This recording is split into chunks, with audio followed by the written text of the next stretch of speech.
reflecting between the insanity, the madness, and so on? Well, I think that we both did theatrics. I mean, I would say that we started out doing theatrics in 1967 in high school. We were doing theatrics. We were more involved in theatrics than we were with music. But I think we were the premier theatrical band.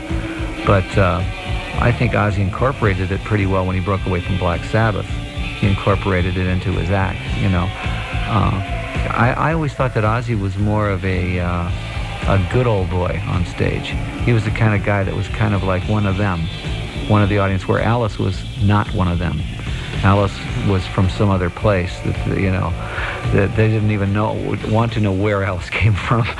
Whereas Ozzy was more, hey, everybody, let's rock out. Alice never even talked to the audience. You know, I wanted Alice to be something that was from Netherworld, you know. But I think that Ozzy was more of had more of a connection with the audience than Alice did. My next question would be, how do you feel about today's media, Oz? I think it's based on shock tactics. It's like, you know, it's got to be made more clear. I'm sure because they see all this graphic detail now, people think, young kids think, oh, it's fun to shoot someone, you know? It's not fun. It's like the media has a responsibility.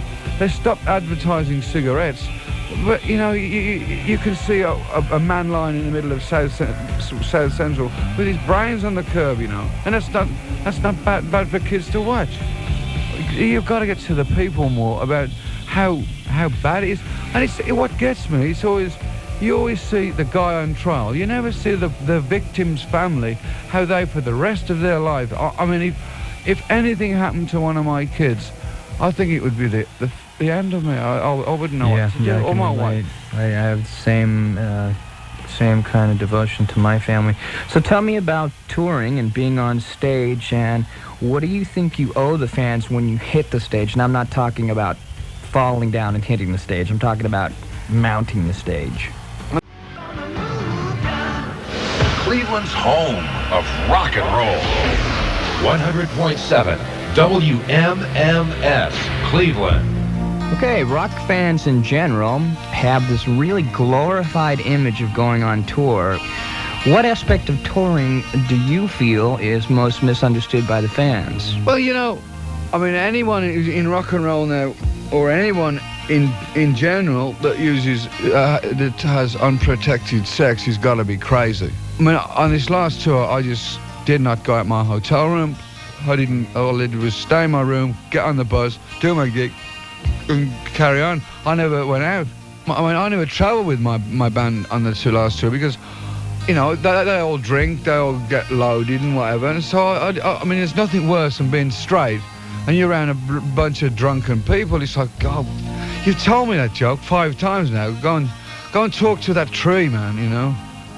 You know, I'm a human. A tree has got more chance of understanding what you're trying to blabber around. I mean, if you put a few drinks down me and I'm right on his, oh yeah, I'm laughing like a fool.